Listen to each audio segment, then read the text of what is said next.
Page 16. It was in the good old summertime. Well, that's a long title, ain't it? Ugh. Jocoso there at the beginning, that kind of means happy and fun. This is a summertime piece. It's like, yay, let's get outside and play. At the top of page 16, they're introducing you to what they call musical expressions. I call them dynamics. Call them whatever you want. They're dynamic marks. And there's more than this. But this is these are the ones you can see most often. And from the PP to the FF, it's in range. PP is pianissimo, or very soft.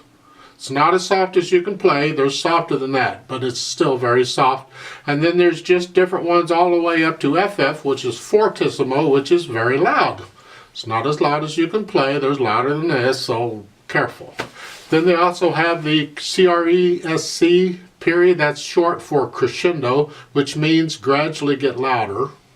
And the DIM period, which is short for diminuendo, which means gradually get softer. Well, at the beginning of this, it's MP, so it's medium soft, excuse me. That's the melody. We're talking melody on these dynamics. Everything else has to be under the melody, so it's here.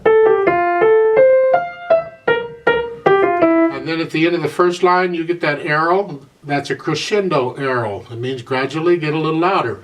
Now, how loud you getting? Well, they're telling you here. A lot of times they don't. But in this piece, if you look at the first measure of the second line, it's mezzo forte, medium loud.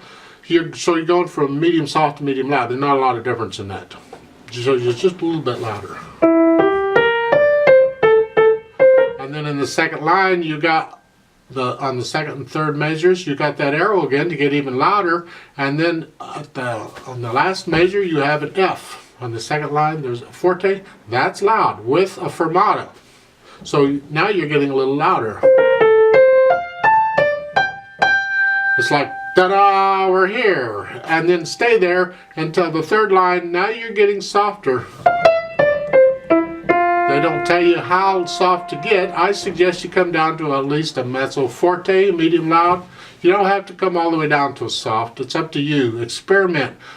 How soft do you think you should get? Because then it takes off again with a medium soft. Now at the bottom of the page, on page 16, the last two notes, that's very soft. This is like almost as soft as you can play, but not quite. And that's the melody. That means the left hand has to be super duper soft. Yeah.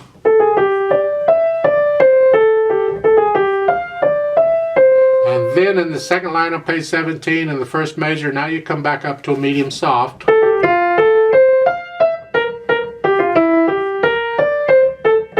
And you go through the stuff again. I don't want to have to point it all out. I hope you get the idea with the dynamics.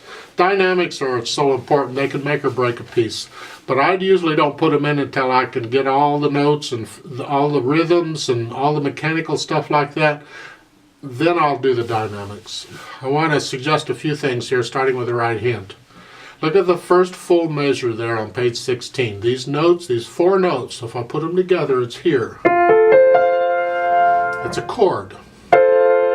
Well, it's an F chord here, but I extend it out. It's called an extended position, where I have the octaves here, and that's the fingering for the chord. Naturally, it's how I would finger it in the piece, and that's how they're fingering it too. However, in the next measure, when you have here staccato, staccato, on the next B flat, I suggest you do a 4. Because that puts you in position to go on without crossing over the thumb. The way they're doing it in the last two measures of the first line on page 16, they're here, and then you're coming down here for the eighth notes, cross over. I mean, yeah, you may need some practice crossing over, but I use scales for that.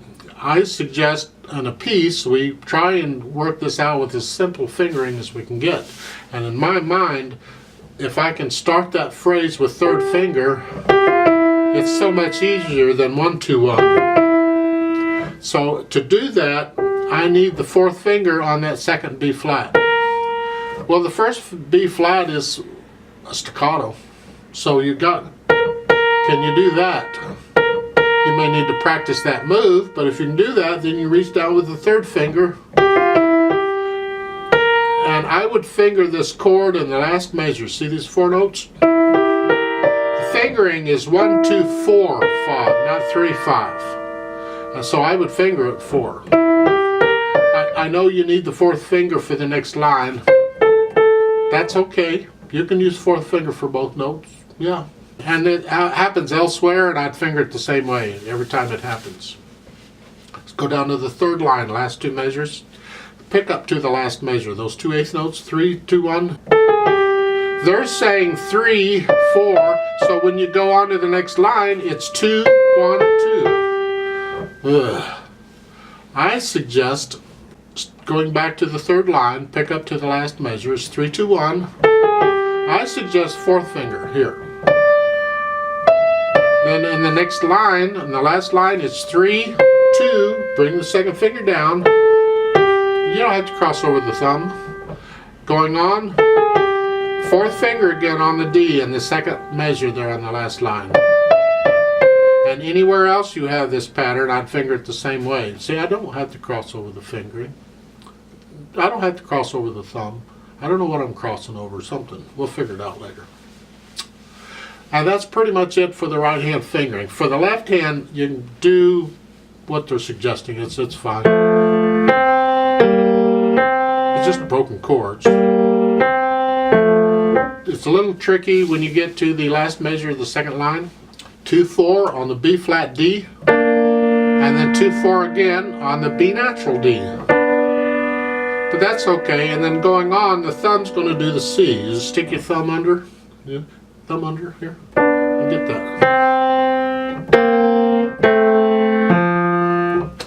Last measure of the 3rd line, that is a B natural and an F.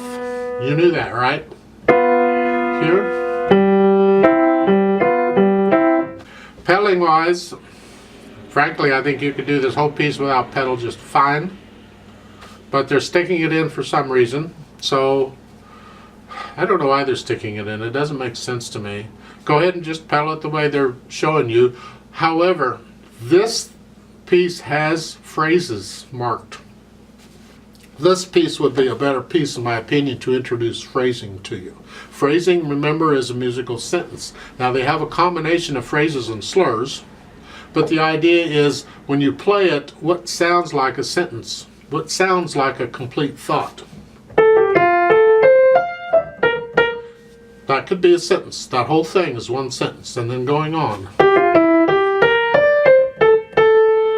That could be a sentence too, and then going on. Yeah, and then another one. So, look at the top of page 17. We finally get 2 phrases back to back. There's no staccatos in between. And this is what I'm after. The technique for going from one phrase to another phrase is you lift the hand up slightly and then drop it for the next phrase. So there's a little silence. So on top of page 17, 1st line, 2nd measure, we're ending a phrase. And then before the next phrase, the 2 8th notes, start a new phrase. I'm going to lift the hand up and right back down so I get a little bit of silence.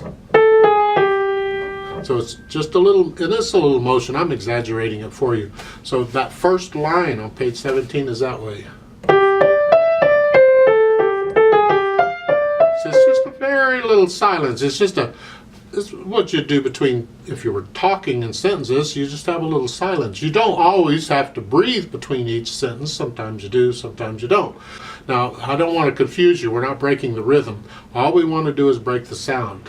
Just a little bit of silence to come up. You play the last note in the phrase, the G here, and then come up before you play the next note. So just a little bit. And it's only in the right hand. There's no phrasing marked in the left hand. The left hand is legato.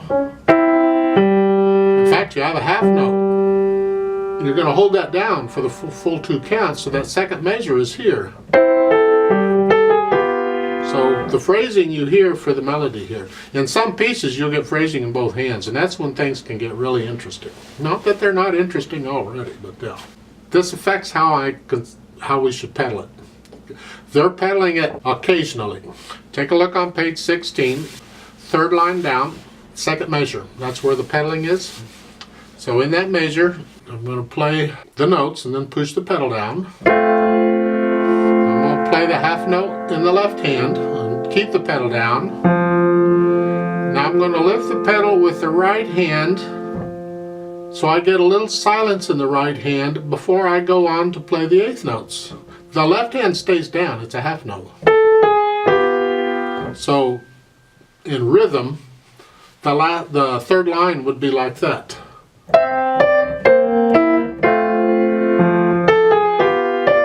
So it's just a little bit of silence here, and I lift up with the hand, like so. And so the pedal comes up with the hand, so I get silence. If I don't lift the pedal up with the hand, I get no silence between the phrases. You can't tell it's a phrase. It just runs it all together. A lot of people play that way, but frankly I dislike it. I like some breaks between the phrases. In the last line on page 16, first measure, you're hearing the lift up, but before you play the eighth notes. So we get just a little silence. Same thing on page 17, second line, first measure. Lift the pedal up with the right hand so we get a little silence before you play the eighth notes. In this case, you can lift the pedal up with both hands because the left hand has a rest on the last beat, so it's here.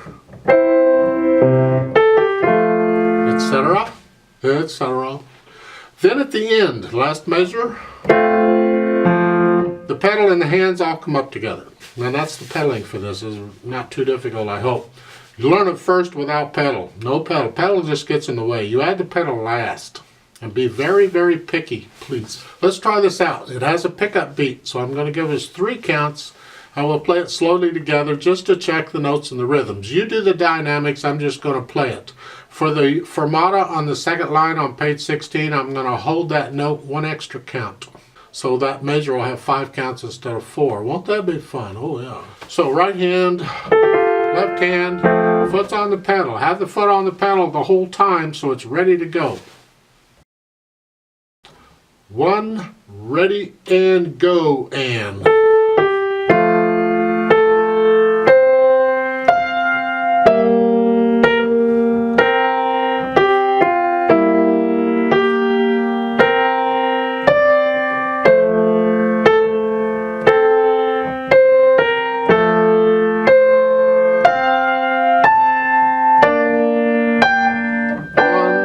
Hold 1.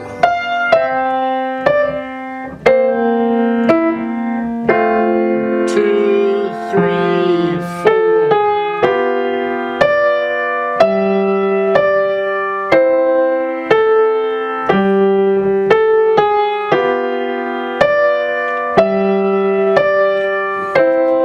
2, 3.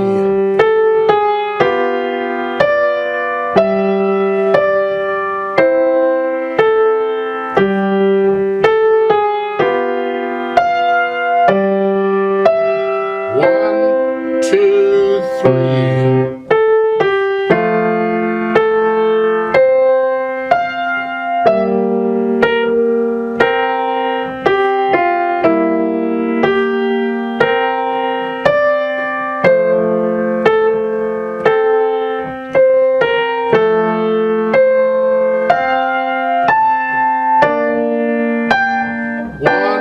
Hold.